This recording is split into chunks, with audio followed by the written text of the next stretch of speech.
Morning, dear friends. It's Friday or Shabbos, Parshas Noach. It is the 2nd of Cheshvan, October 8th, and we're studying the entire Talmud, one page, one line at a time. Presently studying Maseches Shabbat, chapter 8. We're going to be on page 80. That's Pei. Real briefly, yesterday we closed a 3-day unit on Klaf, the different forms of parchment that were used in Stam, Sifrei Torah, Tefillin, and Mezuzahs. As we discovered yesterday and 2 days ago, it's plausible that there were different preferred types of parchment for each of those items. And the whole question yesterday is, what if you mix them up? What if you mix and match? Can you use the chsustas for Tefillin? And initially Rav says yes, everyone else seemed to say no. And then the Gemara transitioned to saying, maybe Tefillin needs to be klaf, maybe mezuzahs can be used also on klaf. That was more or less how the Gemara seemed to wind down. There's a Tosfos, I believe it was a Tosfos that I wanted to show you and I didn't find yesterday, where he basically comments that today, and when Tosfos says today, they don't mean 2020. When Tosfos says today, they mean around 1100s or so. By that time already, klaf may have been created differently, where again, like we said, it was somewhat of the better quality, scraping off from both sides, something to that effect. And so that was yesterday's Gemara. Today we're going to go into an entirely new discussion, a number of micro units, small units discussing different aspects, starting with ink, and we're going to segue into carrying into Hoitzah with some creative scenarios, and we're going to also introduce or reintroduce the discussion that we all love, which is called Chatzi Shir, which is when you only have a part measure. Dr. Arad, Shabbat Shalom. Thank you for your service. Sorry about that. One of our volunteers. All right, so we're going to share the screen. We're going to get started. And again, thank you all for being here today on this Erev Shabbos. We will mention the neshama of Daniel Yerachmiel ben Gedalia. The Shiva is over. We'll continue to remember him and honor him with our learning. And we're also going to mention today is the final day because Shabbos would be the final day, but today is the final day of the Shiva for Aryeh Yaakov ben Littman. That's Jack Aintos, who was a Holocaust survivor in the neighborhood. So we'll remember him. And we'll also daven for a speedy recovery for Leah Basrita and Rav Shimon Halevi ben Leah and all those who are in need of Kal Yisrael. And we'll put in a message praying for good news for all of the esteemed and holy members of the Talmud Chabura. Here is our Gemara. Hey, hold on. Last line on page 79b. Here we go. The Mishnah is cited. Diyoi kidei lichtoiv, etc. The etc. is shtei oisios. So our Mishnah says if you carry ink, how much ink is too much ink to carry? In other words, how much ink is useful ink? And the Mishnah says shtei oisios, 2 letters worth of ink, which if we can use our imagination, that's not a whole lot of ink to my knowledge, right? We're talking about a very little amount of ink is already useful. We already know, or we've already mentioned, and was it Reb Beryl who brought it up? Maybe it was, I don't remember now, how we already have 2 scenarios or 2 arrangements where 2 letters were necessary in the Mishkan. They had to have the matching posts and sockets. So they were each labeled with a letter, and thus 2 letters were enough to indicate the 2 matching components. That's how we described when we were reading the Mishnah, the 2 letters full of ink. And then, of course, we also were introduced not long ago to the idea of a piece of paper with 2 letters or more, and that was in the context of the receipts for the taxes. Reb Beryl, yes? I don't understand why the obvious question was asked only once. Depends on the size of the letters. Okay, so only now we're going to... once was that brought up. What do you mean? That was our whole discussion. Right? That was our whole discussion that we had. Rabbi Menachem giving us one perspective, and we had the professor giving us another. All right. Good question. So again, you're asking what's the font size? Let's see if the Gemara gives us any more information, or maybe the Gemara will just allow us to use our imagination, and maybe once upon a time there was more of a standard size that was used, unlike today where there's a whole variety of font sizes. There was a standard quill, and the standard quill wrote more or less standard letters. Maybe that's possible. But let's take a look at the Gemara and let's keep our eyes peeled for any possible clues to Reb Beryl's question. Tana, a Tosefta that adds more information about this issue of two letters. How is this ink presented? And there's the first item is going to be shocking, I think. Shtei oisi ois b'dyai. If the two letters are dyai, and Rashi says dyai yavesh, dried up ink. So I guess you could reconstitute the ink. Is that what we're saying? Today, if your pen is dry, especially if it's a Bic pen, you get 20 for $3. If it stops writing, you might discard it. But I guess once upon a time, we had a little more respect for stuff. And so dried ink was just ink waiting to be reactivated. And Rashi indeed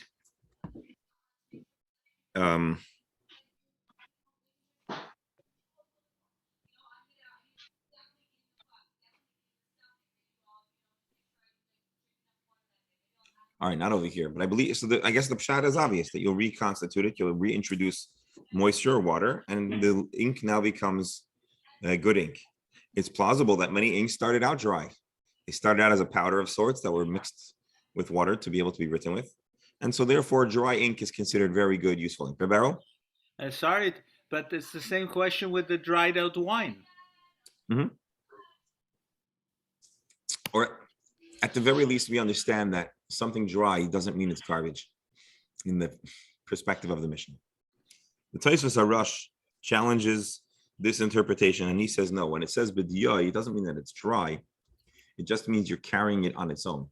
So I guess if you have a little puddle of ink in your finger in your hand, again, you're going to have some cleanup to do. But maybe once upon a time that was not entirely implausible. So the Tosefta says dry ink, shtei oisios b'kulmis, or if there's two letters worth of ink in the quill. You ever seen a quill? You know, the quill is somewhat hollow and you can dip it and it absorbs a certain amount of ink. How much ink, how many letters can be written by a sulfurous kulmus? I don't know, but I could imagine that it's plausible that you could write more than one letter with the ink in that kulmus, especially if you know how to wield it expertly. Or shtei oisios b'kalmarin, or if there's two letters worth of ink in a kalmarin, which is a ink well, Rashi, keses hasoifer. So no matter how the ink is presented, you can't carry it. You'll be liable for carrying it. Two letters of ink, whether it's in just plain ink, or if it's dry ink, or if it's in a quill, or if it's in an ink well. But Rava asks, what if it gets a little more complicated? I'm not sure if any of us would have considered this question, but let's take a look at the question. What if you have one little dry dot of ink? And one letter you have it in the quill. And one letter is in an inkwell. Mahu. Is it considered carrying because in the aggregate you've carried 3 or 2 letters worth of ink? Or because ultimately each dot of ink is being carried in isolation? They don't combine. Do they combine? And so if we would ask the esteemed folks here, do you think that he should be chayiv or pater? So Dr. Hammer, what would you say, chayiv or pater? I don't know. Okay, that's a good answer. It's such a good answer, Dr. Hammer. Probably pater, but it's such a good, your answer, your first answer was so good. That's actually what the Gemara says. Yeah. Mahu, teiku. The quill itself. It'll, hold on, we're going to look at Rashi and he's going to answer the other question that I have a feeling, Mark. I didn't hear you, but hang on. We're gonna read Rashi, and Rashi is going to address, I believe, Mark, what I believe you're going to ask. But before then, the Gemara's answer is teiku. Let it remain unresolved. We don't know the answer. Tish b'yataretz koshes v'boy. So Dr. Hammer, you gave just about as accurate an answer as you could have possibly given. But I have another an issue. The question is, what if there's no ink? And So you now, have an inkwell? Can you carry an inkwell? oh, so Can you carry And what do you call it? A quill? Will? So I'm pretty sure that you're asking the question that Mark started asking. Oh, And it's like, no, I didn't even let Mark say it, but I'm pretty sure that's what he was going to ask. And it's a very good question. Let's look at Rashi and then we'll see if he answers it. Mi mutstarfi oiloi. So first Rashi says, if you have all these different inks, little pockets, little dots of ink, do they combine or not? Maybe you shouldn't be chayiv physically. Hold on one second. It's not like the kamon.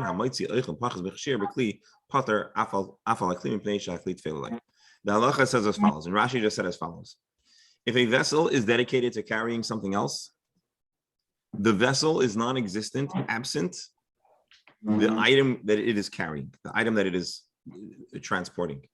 I know this is surprising. And so Rashi says, if you have an inkwell, the whole identity of the inkwell is to present ink.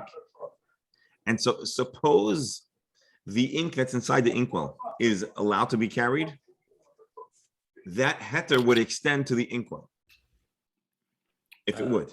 Suppose the feather is carrying ink, and suppose the amount of ink in the feather is exempt from carrying in a prohibited way. If that would be the case, then the feather might also be allowed to carry.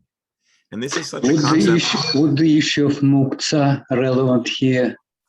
Because inkwell belongs to the occupation of writing, and writing in general is not Very likely that the laws of muktzah would apply here.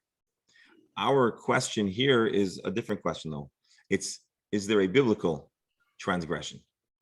Because all of the question of the shear and these things are, do you hit the threshold of biblical liability? But it's quite possible that in addition to the shaila of carrying, there may be a question of why are you handling an inkwell to begin with? And even more so, why are you handling a quill that's dedicated to writing? Well, you shouldn't be holding a writing implement on Shabbos because a writing implement does writing, and ksiva is a biblical prohibition. The interesting thing here is that we're for a moment not even thinking about writing. Here we're thinking about carrying. Is what you're carrying something that person would typically value enough to carry, to be considered carrying? Rabbi? Yes. Rabbi, I don't think that this is the first instance when we have the question of cumulative. We had the question of kazayit, and Yes. then we had in two places. So we need a general ruling somewhere. Are things cumulative or are they separated? So the general answer is chatzi shir. Previously what we discussed was not cumulative or not. We discussed is half a measure considered something chashuv. And at that point, if I recall correctly, our understanding is that a half a measure is not considered a full measure. Here we're now asking a different question. Can two half measures combine? And there, every scenario could be different. Here we're talking about each half measure is in a different receptacle. And the question is like this: a reasonable person doesn't carry ink for one. Is the ink in a separate implement considered ink for one, and therefore you're meshuga, or is it considered that it combines? That's the question the Gemara leaves off on, and for whatever reason, the Gemara is not comfortable giving us a conclusion. So it's along the same lines. It's the same issue of chatzi shir, or combining two half measures, but it's each case that we're discussing has its own reason why it's separate. Dr. Hammer.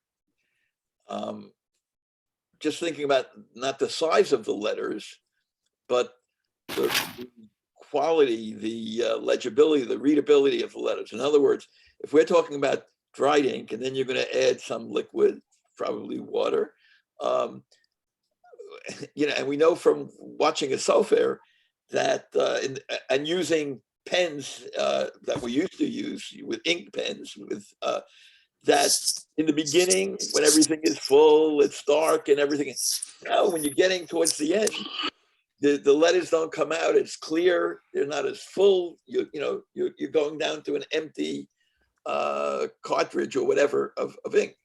Is there any differentiation here when it says enough ink to do two letters? Clear letters that are discernible as letters, marks on a piece of paper? No, there's no differentiation here. That's a good question. I don't know. I imagine we're talking about two proper letters. So for example, if you're writing with a pen and the pen is running out of ink, so initially it's clear and then it starts to fade. Right, to wane. Yeah. But I have a feeling that if anyone has used an inkwell for, how do you call it? Such a pen, Yeah. then I don't know if it works that way. I don't think it dries out. I think it's more absolute because you're dealing with a more tangible mamashis of ink. Does that make sense? Yes. I don't think the question of the size of the letters is an unimportant question. It just occurred to me. In the Torah, we have certain words written with large letters. Maybe the guy was practicing. Indeed. I know you keep on pushing it, and I share your curiosity. But for the purposes of this Gemara, we need to temporarily mute this question. Don't forget it. It's not been answered. But we just need to temporarily. Hang on 1 second. Still don't understand why didn't they deal with this with the size of the paper with measurements of size? Then we'd have nothing to do on a Friday morning, Reb Beryl. Can we still pretend for a moment, just for the purpose of surveying the Gemara, that we'll be comfortable without the answer, except my initial fill-in comment that there is a standard font size in the ancient world. No, but Rabbi, while you were distracted, we made it worse. Why didn't they just use measurements of size of paper? Because no one measured ink in those days by the size of the letter. Everybody had a concept of one letter's worth of ink, two letters. Going back to the size of the paper. Sorry. I know. The professor's smiling and the doctor's getting ready to repeat his. All right, let's just revisit the other question, which is about tafel. Judaism has this very fascinating concept where you could have something that's bigger and you could have something that's smaller. But size alone doesn't always matter. Many times value is determined by priority, significance, and what your intent is, your intention is. I know we just dropped a trigger word in a good way. Kavana. For example, in a meal, a person could desire something specific. In order to facilitate the consumption of that something specific, you may have to accompany it with something else. So there's certain very sharp, savory foods that you necessarily need to mop it up with a piece of bread. I think in Yiddish we might call that a farbeisen. So let's say you want to have a l'chaim, you want a schnapsel, but you need to wipe it down. So in the laws of brachas, it's plausible that if the second food, the farbais that you're eating, is exclusively to assist you in the consumption of the item you really want, there are scenarios that you would not have to make a bracha. Because although it's possible that the piece of bread, which usually is hamoitzi, is bigger, but if all you really want is the caviar, or I don't know, something that's very intense, and the other item is just to accompany it, to wash it down, there are scenarios, not always, that's called tafel. The same thing applies, as Rashi points out, with carrying. There are scenarios, and again, the Gemara in not far off is going to address this more at length. So then we'll address it further. But it's possible that you'll have a big inkwell, or at least relatively big inkwell, and just a little drop of ink.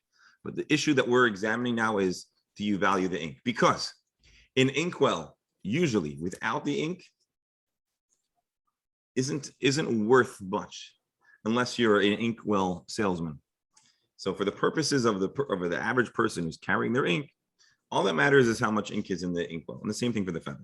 I know there are many more questions that can be born out of this, but I want to, when we get to Tzaddik Gimel Amud Beis, where the Gemara discusses it, then we'll talk about it more at length. But it's an issue that needs to be addressed. So again, Reb Beryl, we haven't fully addressed the font size, but for the purpose of our Gemara, we're going to say that there was a standard, a rough standard, and people of the era had an ability to eyeball the ink, or maybe each person would assess for themselves. So let's say some people have bigger quills, They write with more flair. But every person who is a person of writing, not everybody wrote, but if you're a person that writes, and therefore you own ink, you know your letters and you know how much ink you need to write 2 letters. And so that's gonna have to stand for the moment.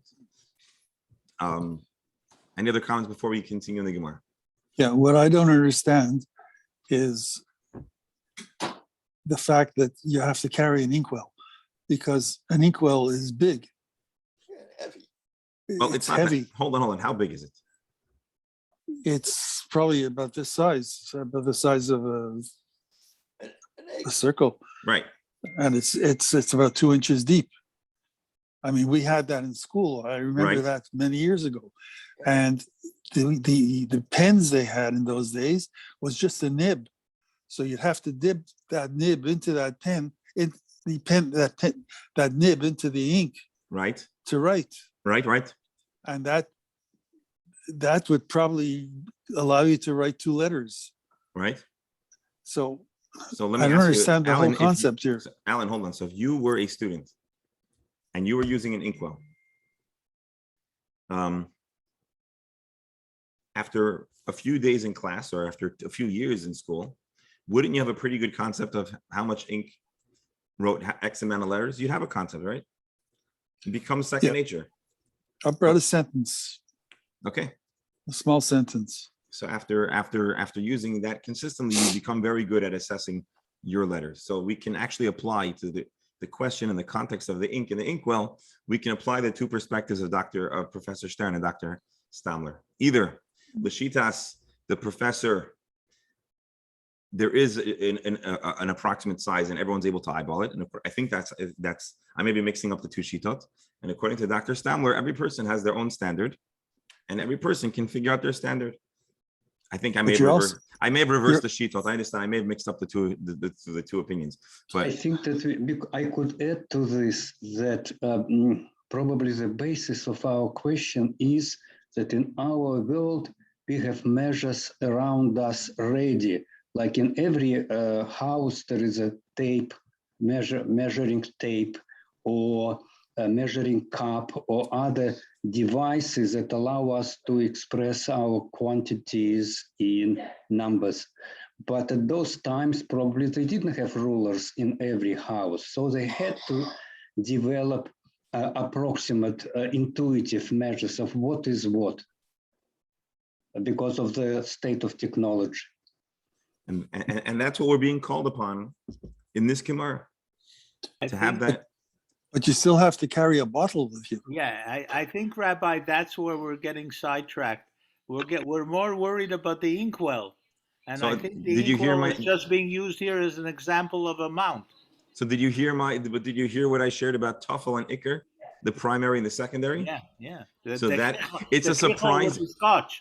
It's a surprising halachic concept, but it's a big and real idea in Judaism that the Iker, the primary issue, the primary matter at hand, can be much smaller, but more important.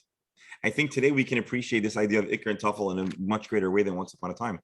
Because let's say you have a big computer, but the whole brain of the computer could be a small chip. So what's the Iker and what's the Tafel? We can imagine that a small something could be empowering or be the most important component of something very large. But again, I'm sure that those days when someone had a quill and they had a inkwell, everybody knew how often to dip the quill into the inkwell, after how many letters. It was second nature. It was second after knowing the quill and knowing and writing with it constantly. They probably did it after 2 letters, after 5 letters. They already knew how many times when to dip it in. So it became generally, although it would depend on the size of the quill, I'm assuming. Right.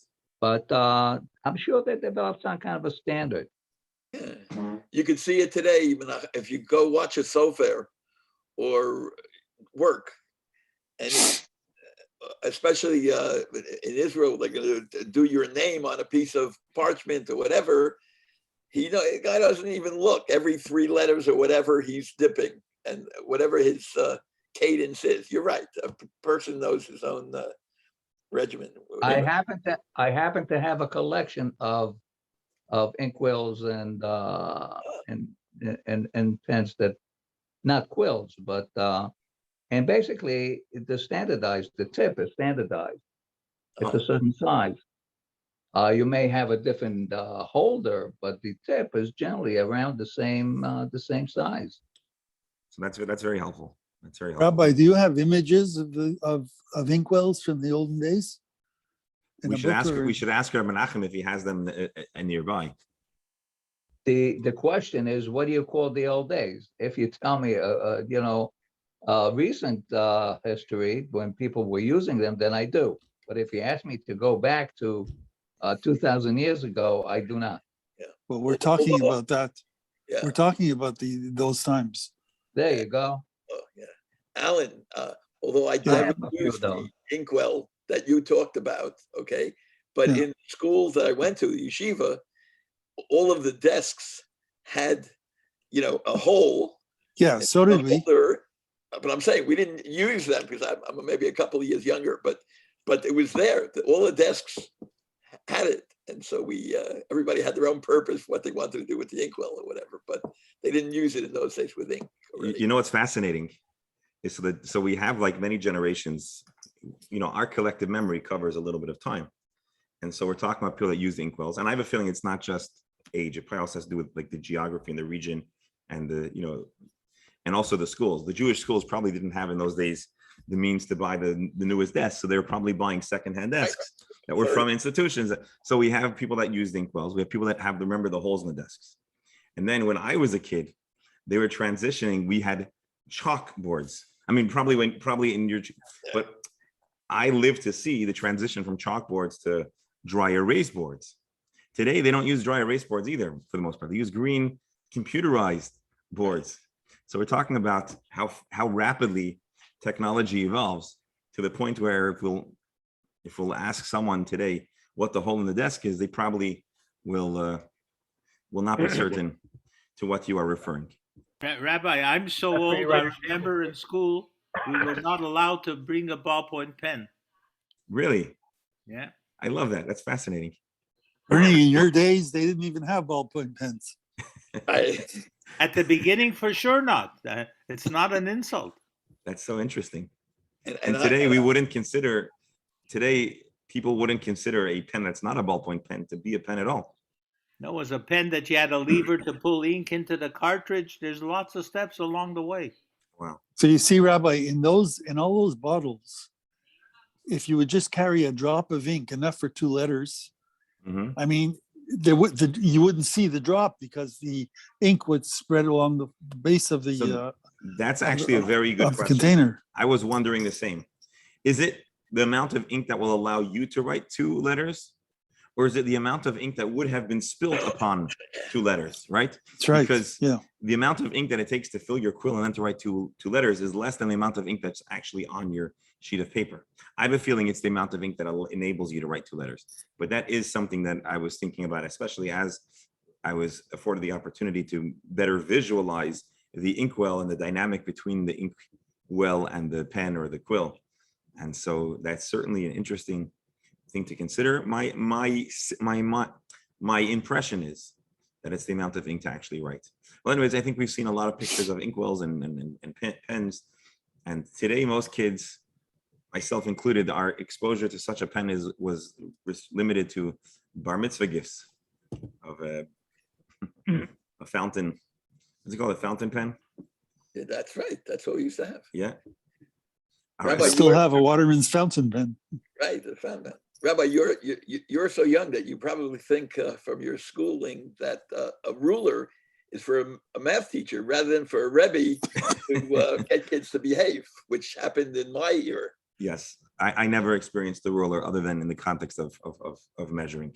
As the professor would say, in my day the ruler was longer.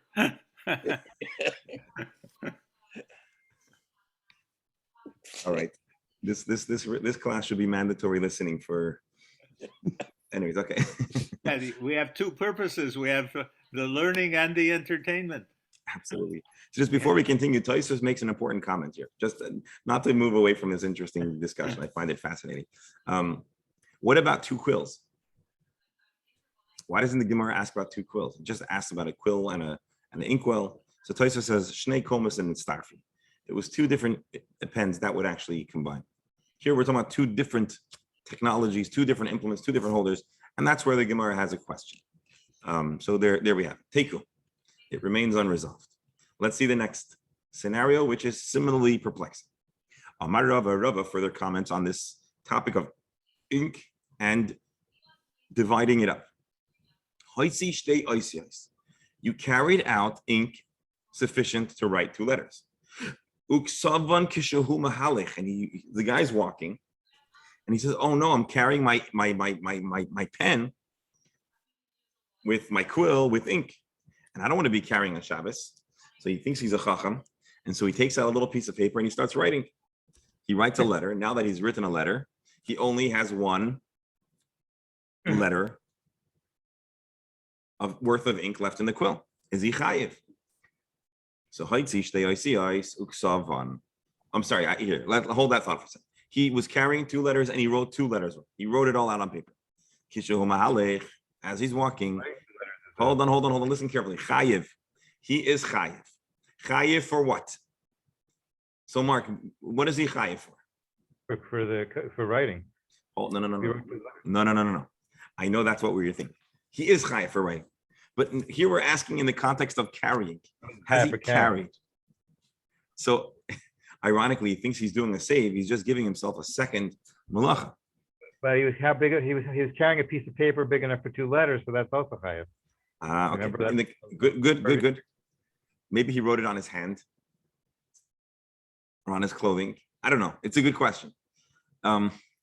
This is the opposite, the other side of the coin. Yes. Of accumulating. Well, he's downsizing his burden. Right. Now, what if he just scribbled? You see, supposedly the issue is writing letters, but if you just scribble, is that from the Torah? Is that actually a chayav? He's just scribbling as opposed to writing letters. That's a good question. He's trying to get to the part that's teku. Yeah, well, that's wise. So the Gemara says chayav. Why? Kisi vasan. So again, here we're not looking at is he chayiv at anything. We want to understand the mechanics of carrying ink and when can it be considered placing down the ink. Because as you may recall, to be liable for carrying on Shabbos, this was the very beginning of our Masechta, you have to pick it up, you have to carry it, and you also have to have a hanacha, placing it down. Usually, hanacha, placing it down, means putting it down in a private domain or in another domain or 6 or 4 amas away. So here, has he managed to avoid a hanacha, putting down the ink in the quill?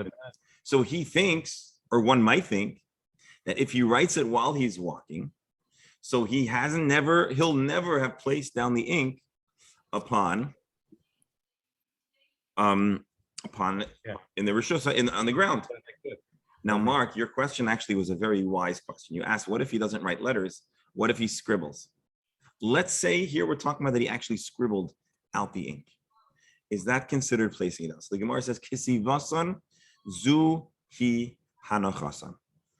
By writing down the letters, he is in effect placing the ink down. Usually you have to place it on the ground, but here he's placing it down. Let's see Rashi. Kishuhu mahalich, as he is walking. Shalei amad lafush. If he stopped, then his stopping will already be considered having placed the ink down. But even if he never stopped, he's constantly walking, so he's picked it up, he's carried it, he hasn't concluded the act of carrying in a way that he would be liable for carrying yet. He is yet chayiv. The ikar hanachas the yoy alaksavu. A package, a box, you're done carrying it when you place it on the ground. But guess what? Ink is not like a box. Ink is placed down when it's committed to paper. And so therefore, conceptually, the act of writing is hanacha. And so Mark, help me out over here. Or not help, but look, I think you gave us the solution. So let's say he's carrying the ink. He knows he can't write it down two letters like intelligible, because then he's writing. So he thinks maybe he'll escape it by scribbling. This is. I'm not certain about this. I'm just trying to Only think. does one letter, he's not chayav. But now Hold he's on. not. Yeah. So I'm thinking through your question, and possibly you're giving us an answer. So he decides to scribble without writing a letter. We'll have to discuss at a later point if scribbling, assuming scribbling is not considered writing. Well, he thinks he's now gotten out of a malacha because he hasn't written two letters according to your suvara, and yet he thinks he no longer has ink in his quill. So The let me ask answer- you a question. Hold on. The answer the Gemara says is "Ksivason zui hanachasan." By writing it, he's essentially terminated the act of carrying in a way that he's chayav. Dr. Stamler, b'vakasha. So my question is, what is the prohibition here? Is the prohibition just removing the amount of ink from Reshut HaYachid to Reshut HaRabim? Or in order to be chayav, you actually have to write with it? No. The prohibition is moving the ink either from one rishus to another rishus. So it's two separate issues. It's two separate issues, and we're temporarily not considering the issue of writing. Remember, most of our discussions here are about carrying. And so there is an issue of writing, but here the question isn't, are you chayav for writing? Here the question is writing considered no longer, if you've written it down, are you no longer carrying it? And the answer is no. This is absolutely considered an act of carrying. The act of writing is the act of placement, of placing it down on the ground. But the reason why this is a fascinating question is it makes us think, because it's not a conventional hanacha. And absent this issue, it would be a creative solution if a person finds themselves running home with a pen in their pocket.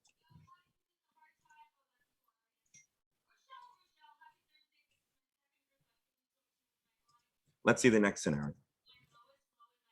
The Amar Rava. Rava further discusses. You walked out of the house with ink sufficient to write one letter, and then you wrote it down. This is not the shear of carrying. You haven't carried something of chashivos, because one letter worth of ink is useless.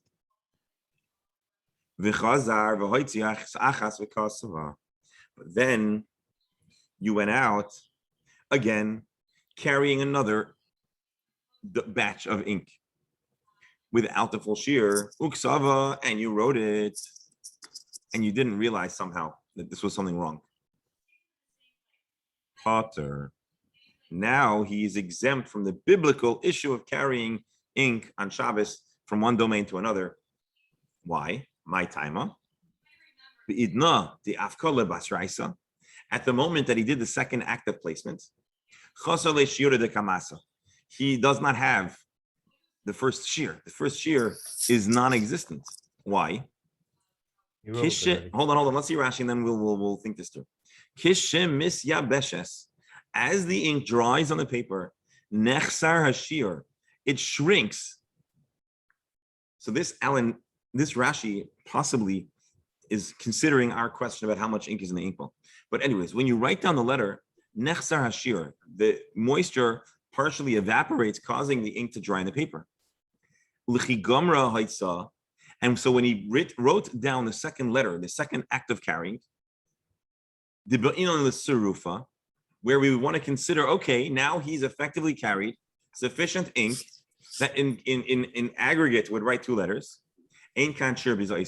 The second act of carrying does not have enough ink to combine to be the amount of letters to carry. So now this Rashi tells us something interesting. When we say ink to carry, when we say enough ink to write, we don't mean how much ink ends up on the paper dry. We mean how much ink which is sufficient to write the letter, and therefore it doesn't combine. I have a feeling not everybody understands this Gemara the way Rashi does. Rashi it's a little bit surprising the way he understands it, but suffice it to say, he says in the second act of writing, it's as if the first half disappears, doesn't exist in the universe anymore, and therefore it does not combine to make you liable. Once it's on the paper, it's not really ink anymore. Yeah, that's what we're saying. Once it's on the paper, no, that's what we would think. But Rashi has to add this extra detail that it evaporates partially. So I would understand, Mark, like you said, once you wrote it, the ink is not there to carry anymore. The ink is. Not a way you can't get it back. Yeah. But conceptually, do the two acts join together, and Rava says, although sometimes such a method would combine two situations, here it does not combine. But Rabbi, you're what still happens? carrying the inkwell. That's right. He's carrying the Still inkwell. carrying the inkwell, empty inkwell now. Well, you see, it's funny. My imagination saw him carrying a quill, but it's possible that he was carrying an inkwell. Yeah, that's true. Either way. But again, the inkwell in this context But he is not an can't write. inkwell. He can't write with an inkwell. He has to have the quill in order to write. Oh, this is carrying. Right. Or He's carrying the inkwell. He's carrying an can't- empty inkwell. He can dip the quill inside his house and walk out Right. of the With house one, with the quill, with the ink, in it. you know, Yeah. on the quill. Then he gets it all over his shirt.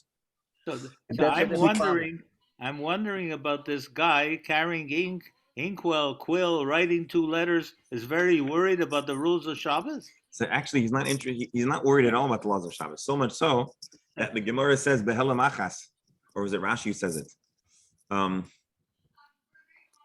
Rashi behelam echad. We're talking about the guy didn't even realize he was desecrating Shabbos. He was just doing his own, minding his own business. Yeah, it's a little quirky to do that, but maybe there's an ink shortage, so you got to make the best with what you got. And so he's walking. Maybe he walked to one friend to get one letter's worth of ink, and then he went to another friend to get. I don't know exactly the scenario. This is obviously a little more of a hypothetical, which is allowing us to have some building blocks to understand the malachas of carrying, and particularly the malachas of carrying ink. It's a dangerous, slippery slope. I didn't know it was Shabbos. I didn't know it was Yontif. No, it's not a dangerous slippery slope, because we're not talking about a person in court. We're talking about a person who's interrogating his own acts in an attempt to be in the most compliance with his faith. And so these are very much personal matters of personal integrity. And if you don't care, you don't care. But we're talking about a person that does care. And so he's coming to the Bezdin, or he's going to his app that we developed to help him know when he needs to bring a carbon. And he says, oh, I didn't realize that carrying ink, it's so minuscule, it's so little. I never imagined this would be considered carrying. And so he enters into the details into his application to see if he has to bring a carbon or not. And so he did it, and it tells him, yeah, I'm sorry, you were chayiv. And he says, yeah, but I did it each one letter at a time. And so then the answer is, so you didn't do a biblical prohibition. So I guess the point is, it's not a person that's trying to outsmart the system. We're talking about a person who in good faith is trying his best. And the reality is that no one is perfect. And it's, as you can see, the laws of Shabbos are complicated. Certainly in the conceptual hypothetical world, there's so many different ways to creatively plausibly one could get into trouble or alternatively escape technical liability. Rabbi, Yes, doctor. I have a more general question, but sort of related to this. Okay. I was thinking about an akum, but I'm really now thinking about a child. Mhm. In general, let's say carrying, Mhm. whether it's ink or quill or inkwell or whatever. Is there any heter or any conceptualization of being able to use a young child to do things that you know are not permissible for you to do as an adult? So this is a good question. Carry a bag of potato chips to go to shul. This is a good question.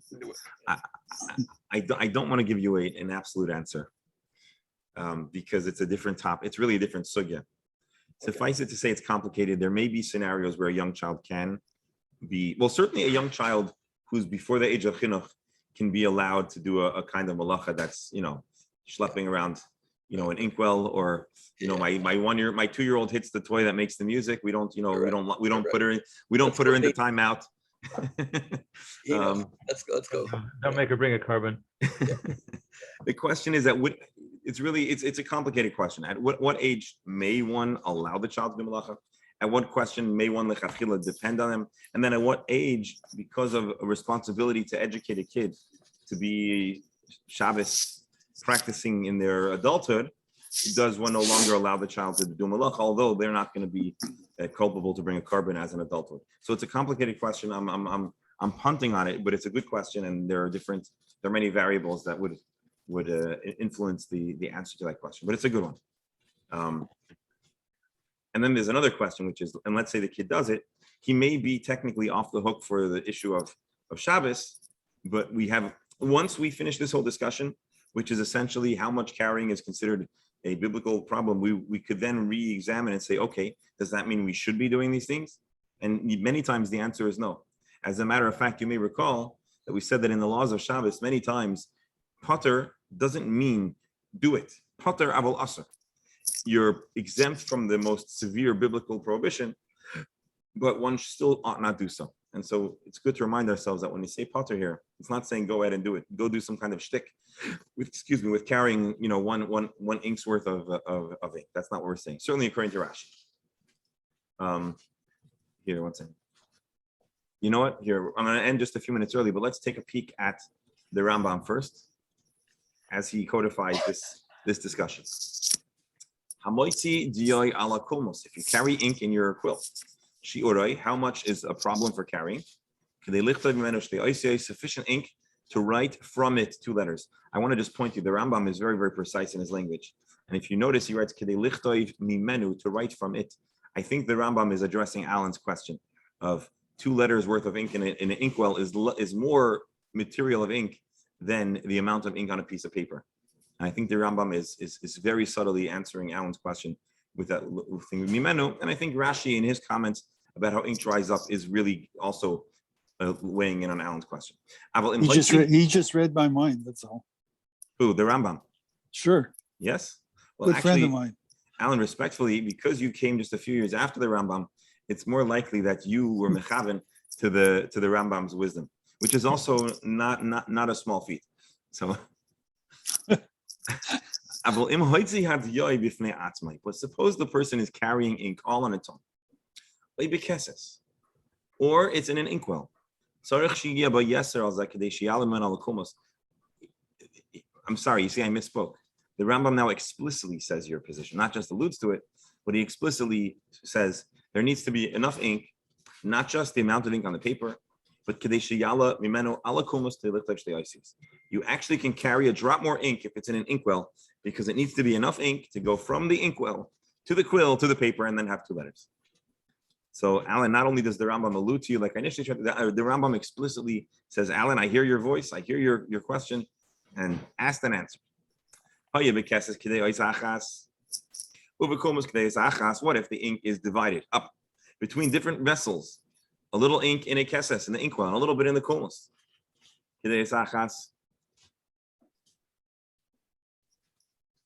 Each item only had enough ink for one word, on one letter. This remains a question. Why is it a suffix? Because our Gemara didn't answer. Our Gemara said, take him. What if he carries 2 letters? He writes them as he's walking. Again, the Gemara we learned today. Chayiv, he is liable. Writing it means you place it down. What if you carried 1 letter's worth of ink and wrote it? The first letter's worth of ink is no longer existent as ink. It's now in print form. So this is the Rambam. But the Rambam's comments bring up another perspective. I have a question. How much time? Yes. Yeah, how much time needs to lapse between between the 2? The Gemara didn't give us a measure of time, but I don't think it needs to be a lot of time.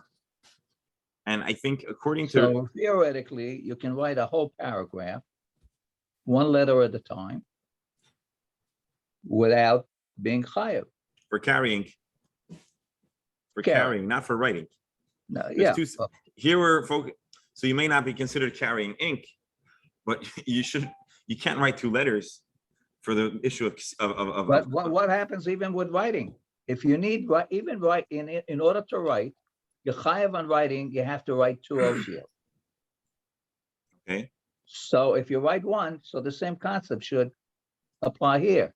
If you write 1, if you carry 1, if you enough ink for 1, and then you write only 1, and then you go and do it again and again with whatever time lapses between, even you could theoretically write a whole paragraph without being chayav. With what? With, what do you mean with what? You With, won't be with chayav. either writing But we're or not. carrying. But we haven't If, said. if you say, if you say, Oh, that- okay. if you say that if you, one letter, and then you stop, and you go back and return and write another letter, you're putter, Yes. then. Not yes. If you say that writing one letter and then enough time elapses and then writing the next letter makes you putter for writing, then hypothetically yes. And But we carrying. haven't said that. We've Okay, only that- we've only said we've only really commented on the act of carrying. Now, what I wanted to tell you is that my sense is that the Rambam is, again, the Rambam is a work of halacha, but when we read the Rambam, we understand how we learn the Gemara, and sometimes we can glean commentary, or we could try to learn the Gemara according to the Rambam's formula. And so, if you recall, we had a question: do you combine the ink that's in the quill with the ink that's in your hand, or the ink that's in your the ink that is in your inkwell? And so we initially just said, look, it's two different places. Do they combine? Maybe there's another issue that explains why this is such a question, which is the Rambam explicitly tells us that the amount of ink that's problematic in isolation in your hand and the amount of ink that's in your inkwell, the amount of ink that's in your quill are not exactly the same measure of ink. And so being that they all have their own measure, that's another reason, I'm just thinking out loud, why it's more complicated to say to know if they combine or not, right? Because the amount of ink that you need to write a letter that's plain ink is less than the amount of ink that's in a quill, which is, the quill is less than the amount that's in the ink well, which you need to dip and have enough to get into your quill, which is exactly what Alan's comment was before. So Alan's comment is not only a good one, a good question, and wise to the extent that the Rambam considers it. I think it might also help us understand the Gemara's question, which again is left off with a question mark about the combining of one letter's worth of ink in different receptacles. So that concludes today's Gemara. Dear friends, thank you for joining us today. I want to wish everyone a wonderful, healthy, rejuvenating Shabbos. Shabbos Parshas Noach. And let's pray for good news for all of Klal Yisrael. I'm looking forward to resuming Gemara study on Sunday. And of course, as always, thank you all for your wisdom, your input, and your helping make sure that we really study and explore the Gemara in a high caliber of understanding and scholarship. So thank you. Just don't forget to put stars on our certificates. Koyach, Shabbos. Good Shabbos, Shkaya.